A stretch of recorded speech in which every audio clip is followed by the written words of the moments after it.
Venezuelan elections amid Chevron crisis. Chevron license renewal has provoked a debacle. Abrupt collapse of negotiations to extend Chevron's oil license in Venezuela sent shockwaves through diplomatic circles, marking a significant setback in United States-Venezuela relations and threatening to deepen an already severe economic crisis in the South American nation. Richard Grenell, who serves as presidential envoy under the Trump administration, had been diligently working to secure this extension, linking the deal to Venezuela's agreement to accept the repatriation of thousands of Venezuelan migrants who were likely to lose their legal status in the United States. Earlier that week, on May 20th, Grenell had emphasized the delicate nature of such negotiations, explaining that trust must be built incrementally for diplomacy to succeed, and warning that if this trust-building process falters, the entire framework of negotiations could unravel. His efforts had initially shown promise, with Venezuelan officials signaling that the deal was on the verge of being finalized, a rare moment of cooperation between two nations that have been at odds for decades. However, this fragile progress was shattered on May 23rd, when the United States State Department announced that the license extension would not move forward. A decision that was later confirmed by Secretary of State Marco Rubio.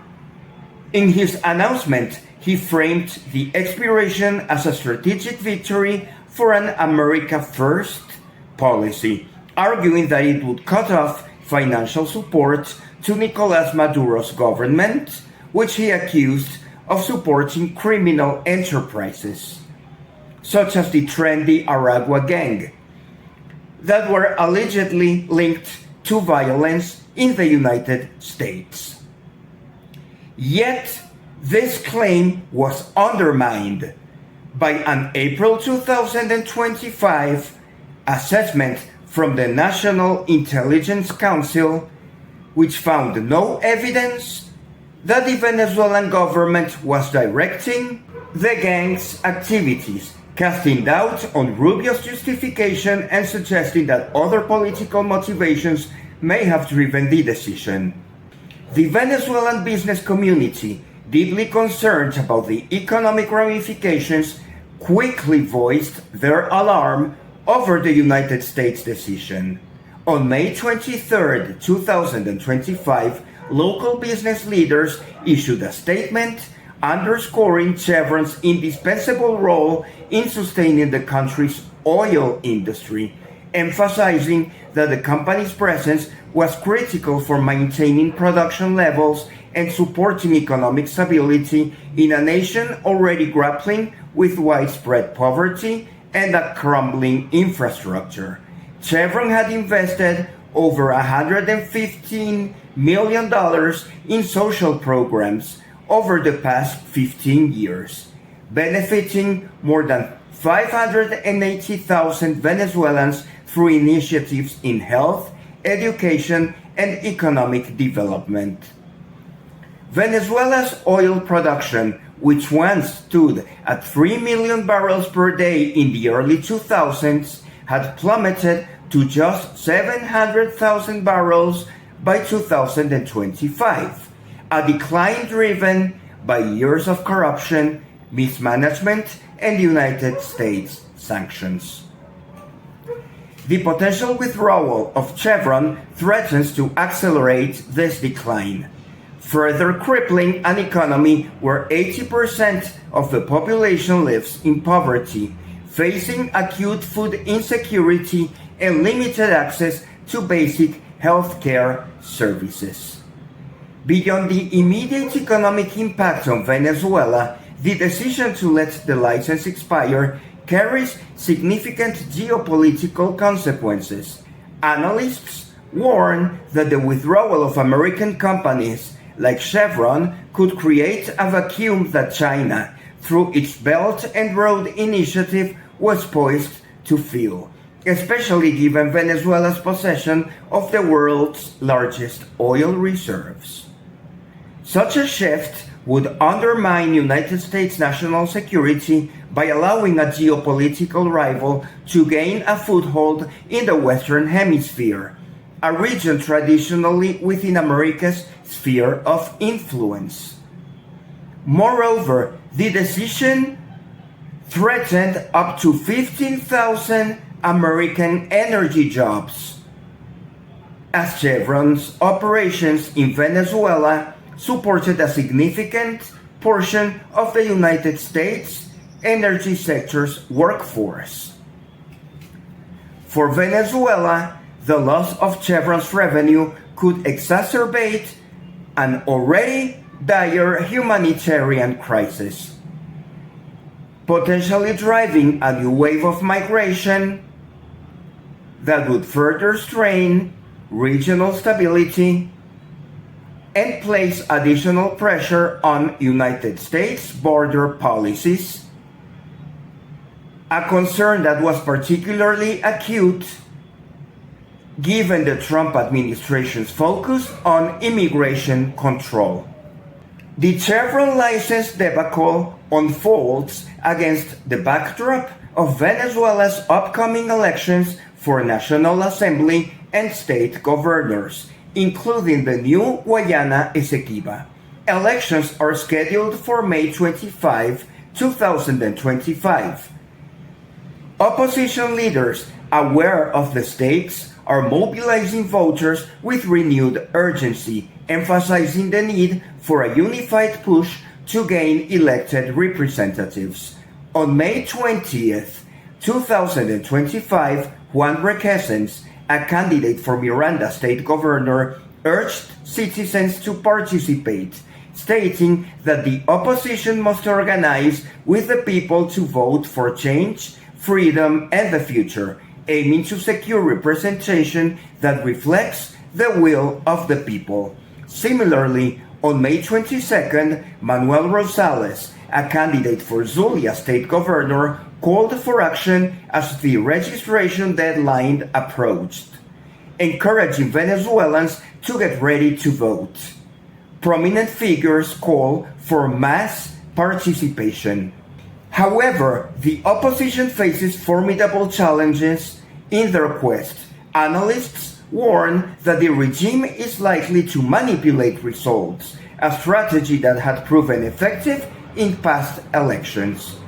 Political analyst Vanessa Linares cautioned on May 21st that the government would not easily relinquish power and might employ tactics to disqualify candidates or engage in further electoral manipulation, adding that the opposition must prepare for any scenario to counter these moves. Journalist Tuo Torrealba on May 22nd criticized the opposition's reliance on international sanctions, arguing that such strategies had failed to dislodge Maduro, stating that the opposition had hoped sanctions, support from the United States, the interim government, and the Organization of American States would overthrow the government. Yet, the government remains more entrenched than ever. Vladimir Villegas added on the same day that the opposition's lack of unity could hand socialist candidates an easy victory, warning that if the opposition does not unify under a single strategy, by May 25th, Maduro's allies will have a clear path to dominance. Critics within Venezuela point out that the opposition's historical reliance on international sanctions and external pressure had failed to dislodge Maduro. instead allowing his government to become more entrenched in its position. Others highlight the opposition's lack of unity, cautioning that abstention campaigns could secure an easy victory for socialist candidates. They are banking on the opposition's fragmentation to ensure continued dominance in Venezuelan politics. Government repression intensifies in the lead-up to the election, targeting both political activists and journalists in a concerted effort to stifle dissent. On May 23, 2025, the opposition party Unión y Cambio issued a statement condemning the arrest of Juan Pablo Guanipa and other activists during early morning raids, which they described as acts of political persecution designed to intimidate those advocating for democratic change. The arrests were widely seen as retaliation for the collapse of the Chevron license deal, which the Venezuelan government, feeling betrayed by the United States' decision to renege on the agreement. The statement highlighted the personal toll of the crackdown, noting that the arrests targeted not just political leaders but also their families, as exemplified by Tomás Guanipa, candidate for National Assembly, and Juan Pablo Guanipa's brother, who spoke of the broader societal impact of such repression. The Washington Office on Latin America reported that at least 15 journalists had been detained in Venezuela in 2025 alone, underscoring the government's systematic campaign to suppress press freedom. We now turn on the Guayana Esequiba dispute. Guayana Esequiba is a mineral-rich area claimed by both Venezuela and Guyana. On May 6, 2025, Venezuela rejected a ruling from the United Nations International Court of Justice that prohibited it from holding elections in Guayana Esequiba, announcing plans to elect officials to govern the disputed territory on May 25, 2025. This decision followed a 2023 referendum in which Venezuelans voted to take possession of their historical region, a move that heightened fears of conflict. Guyana responded with staunch opposition, refusing to cede any territory to Venezuela. Prime Minister Mark Phillips labeled the planned elections unlawful, while President Irfan Ali declared that not a square inch of Esequiba would be surrendered, emphasizing Guyana's commitment to defending its sovereignty.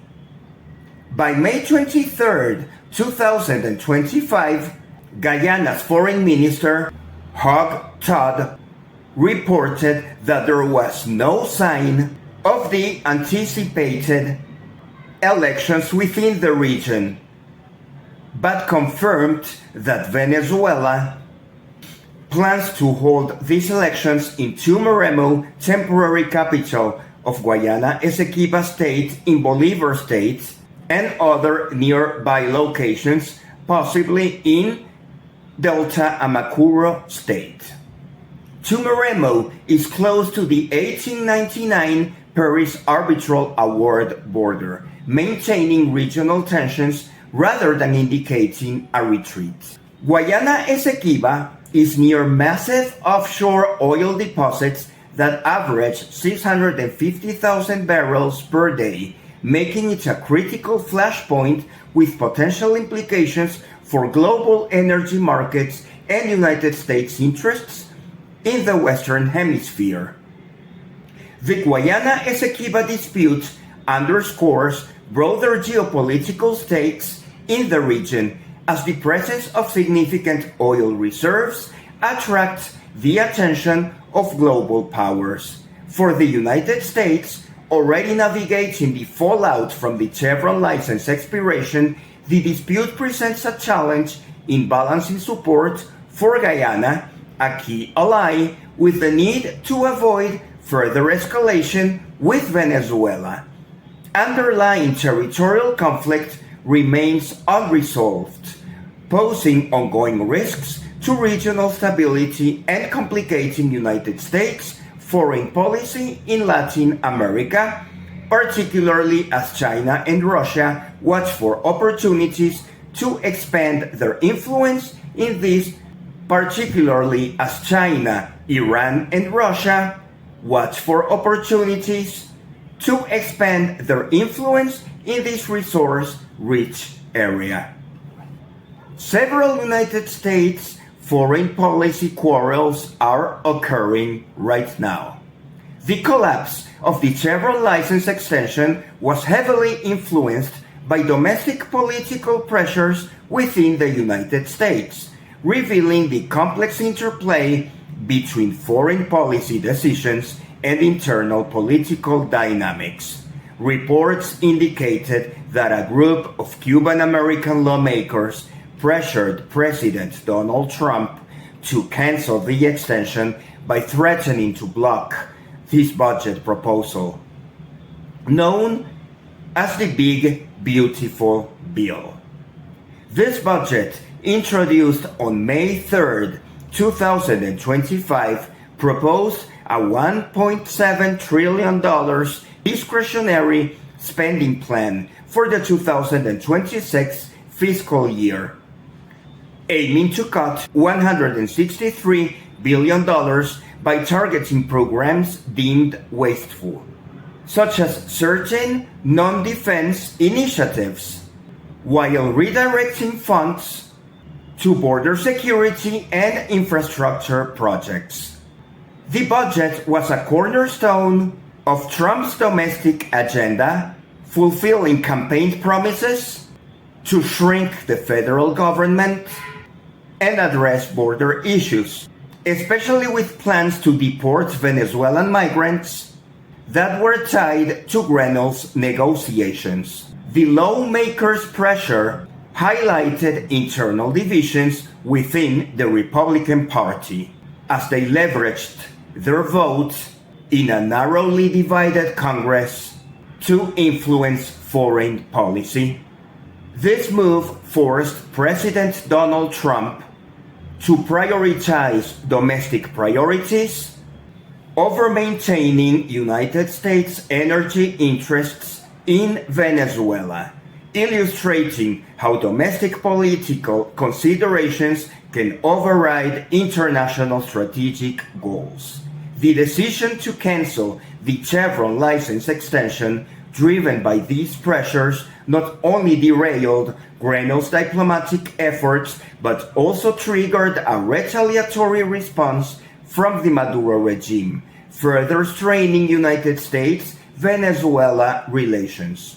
Venezuela's response to United States pressure mirrors the historical trajectory of Cuba since 1959, when United States regime change efforts, including the failed Bay of Pigs invasion and decades of economic sanctions, led to a siege mentality among Cuban leaders. Cuba, in response, aligned itself with the Soviet Union, using repression to maintain power and framing its resistance to the United States as a defense of national sovereignty. Similarly, Venezuela, which has faced United States sanctions and coup attempts since Hugo Chavez's era, including United States support for the 2002 coup attempt, has entrenched its regime, deepening ties with antagonistic powers like China, Iran, and Russia. The broken Chevron deal reinforced this pattern, as President Nicolás Maduro used the incident to justify his crackdown on dissent, strengthen alliances with nations opposed to United States influence, and rally domestic support by invoking the specter of American imperialism. Social media and digital censorship are becoming tantamount. A critical but often overlooked aspect of the Venezuelan crisis is the role of social media and digital censorship in shaping global perceptions, a dynamic that has significant implications for both domestic politics and international responses. Globally, social media platforms have become battlegrounds for competing narratives about the Venezuelan crisis, influencing how English-speaking audiences perceive the situation. Critics have pointed to the sophisticated social media strategies employed by certain opposition figures, particularly a group of 5 individuals who were meeting with Marco Rubio on May 23, 2025. These figures, reportedly linked to Maria Corina Machado's team, have been accused of using social media to overshadow the plight of ordinary political prisoners, drawing disproportionate attention to themselves and their agenda. Critics argue that these tactics, which include managing social media farms with bot accounts, have allowed them to dominate the narrative, often at the expense of broader opposition unity and the visibility of less prominent detainees who lack such platforms. These 5 individuals have reportedly used their bot accounts to request that social media platforms block accounts that are critical of them, while also employing the bots to insult their opponents, creating a hostile online environment that stifles dissent within the opposition itself. This strategy has not only amplified their own visibility, but has also positioned them as the primary focus of United States officials like Marco Rubio, who appears to have prioritized their concerns over other pressing matters in Venezuela. Some observers suggest that Rubio's focus on these figures, including photography sessions at the State Department, may be driven by their alignment with a hard-line regime change agenda. Such a position is championed by Magali Meida, a key opposition strategist who has been advocating for increased United States sanctions against the Nicolás Maduro government since 2014. Magali Meida's influence, combined with the social media prowess of her 4 companions, has led to concerns that Marco Rubio may be neglecting broader diplomatic efforts in favor of a narrow focus on regime change, potentially alienating other stakeholders in the Venezuelan crisis. One hypothesis that has emerged from this dynamic is that Maria Corina Machado's victory in the opposition primaries may have been significantly aided by her team's mastery of the social media techniques.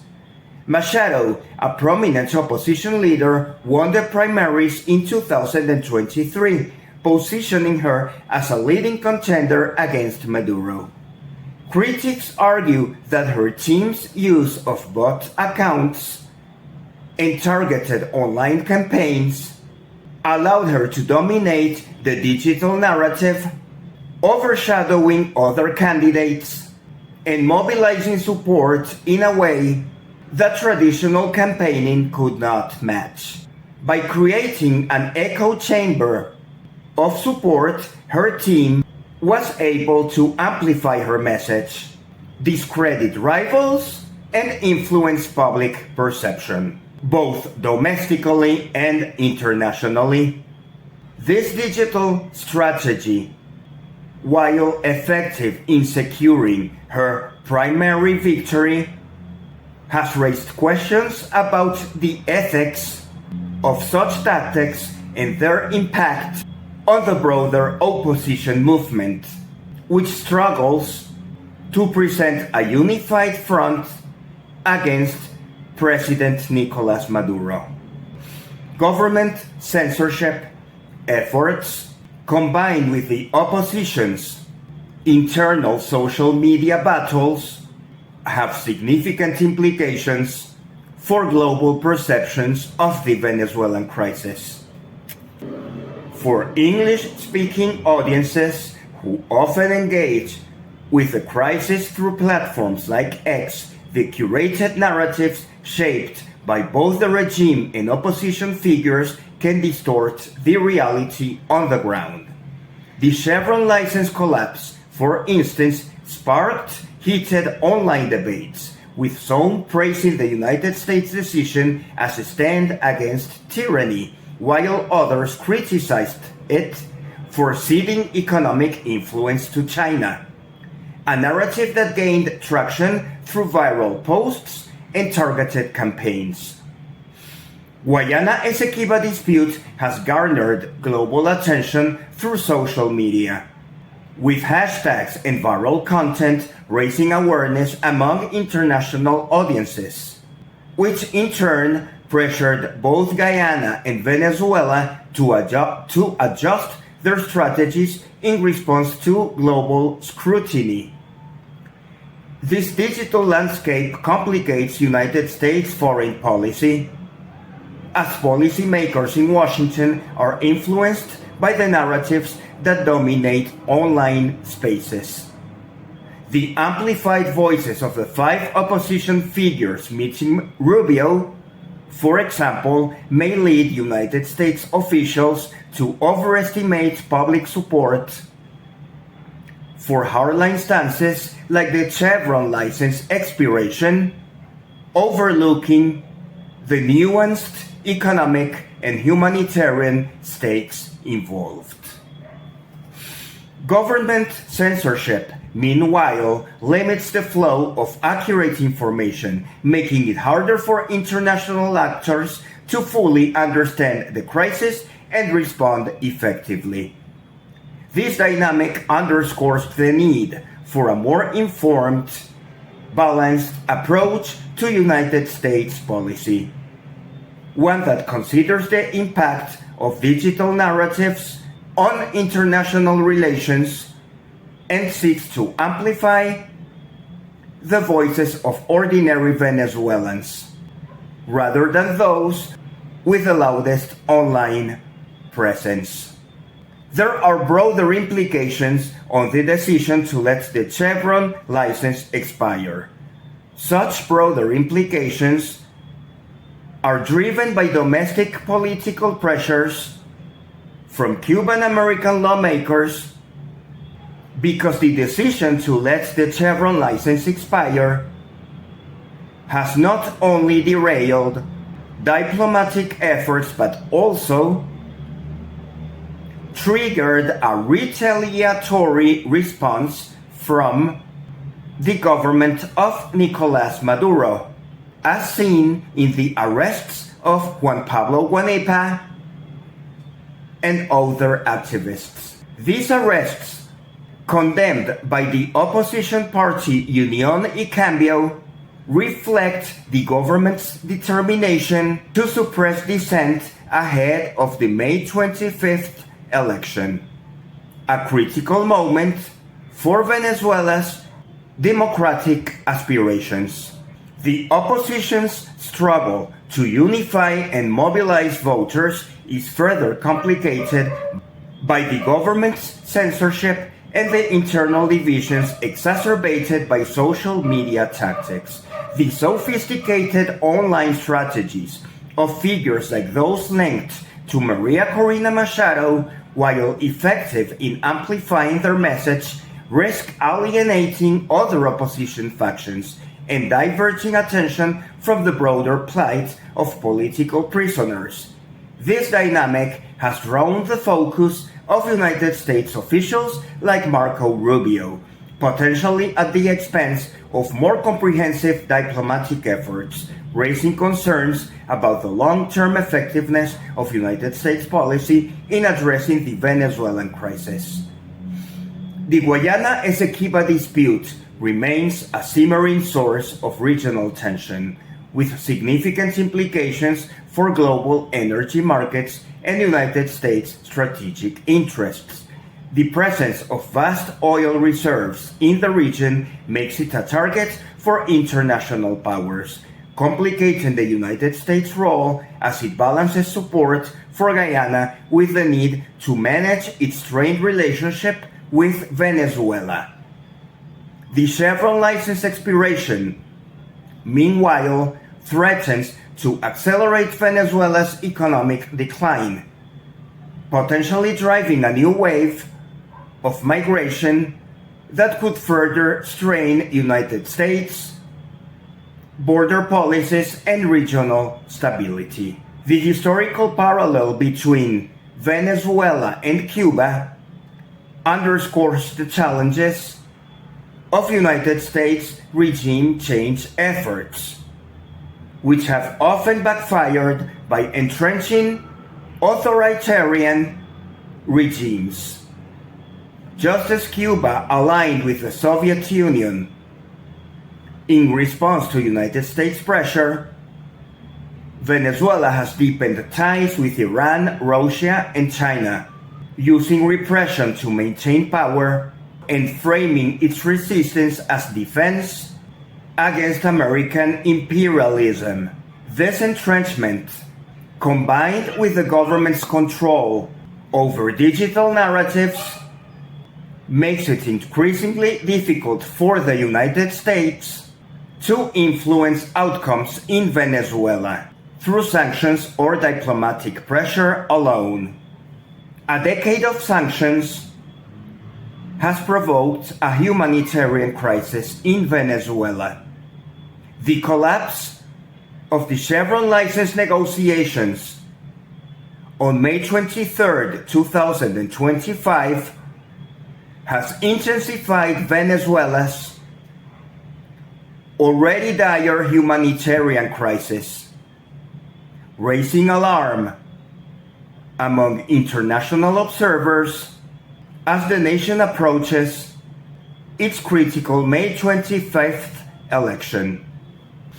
With 80% of Venezuelans living in poverty, the potential loss of Chevron's operations threatens to further devastate an economy heavily reliant on oil revenue. The company's contributions, which included over $115 million in social programs benefiting 580,000 people, had provided a lifeline for communities struggling with food insecurity, inadequate healthcare, and crumbling infrastructure. As oil production risks further decline from its current 700,000 barrels a day, humanitarian organizations warn that the economic fallout could push millions more into desperation, exacerbating one of the worst migration crises in the Western Hemisphere. The United Nations High Commissioner for Refugees reported in early May 2025 that over 7 million Venezuelans had fled the country since 2015, with numbers expected to rise if economic conditions worsen. Neighboring countries such as Colombia and Brazil have struggled to accommodate the influx, with border towns facing overwhelmed healthcare systems and rising social tensions. The International Organization for Migration on May 22, 2025, called for increased funding to support host countries, noting that the potential exit of Chevron could accelerate migration flows, placing additional pressure on regional stability and United States border policies, a key concern for the Trump administration. International responses have been hampered by the political polarization surrounding Venezuela's government, while the European Union and several Latin American nations have pledged humanitarian aid. Delivery remains challenging due to government restrictions and corruption, which often divert resources away from those in need. The United Nations appealed for $1.5 billion to address Venezuela's crisis, but donor fatigue and geopolitical divisions have limited contributions. The United States focused on pressuring President Nicolás Maduro through sanctions, has been criticized for prioritizing regime change over humanitarian relief, a stance that risks alienating allies who advocate for a more balanced approach. As the May 25th election nears, the international community faces a critical test in balancing political advocacy with the urgent need to alleviate suffering, ensuring that Venezuela's most vulnerable are not forgotten amidst the geopolitical turmoil. Looking ahead, the future of United States-Venezuela relations will depend on a more nuanced approach that addresses both the humanitarian and geopolitical dimensions of the crisis. Treasury Department, responsible for issuing, renewing, or revoking OFAC licenses, must consider the economic stakes highlighted by the Venezuelan business community, which has pleaded for Chevron's continued presence to mitigate the humanitarian crisis. At the same time, supporting the opposition's democratic aspirations requires a focus on unity and transparency, rather than amplifying divisive figures whose social media tactics may undermine the broader movement. The role of digital censorship and social media in shaping global perceptions must also be addressed, as these factors will continue to influence international responses and the effectiveness of United States policy. For Venezuela, the path to stability remains fraught with challenges, as the government's repression, economic decline, and territorial ambitions continue to fuel unrest. Yet, the resilience of the opposition, as expressed by the coalition of Unión y Cambio and Un Nuevo Tiempo, offers a glimmer of hope that democratic change, though elusive, remains within reach. As the May 25th election approaches, the international community must remain vigilant, advocating for free and fair elections while addressing the root causes of Venezuela's crisis. From economic collapse to digital authoritarianism, to pave the way for a more stable and prosperous future.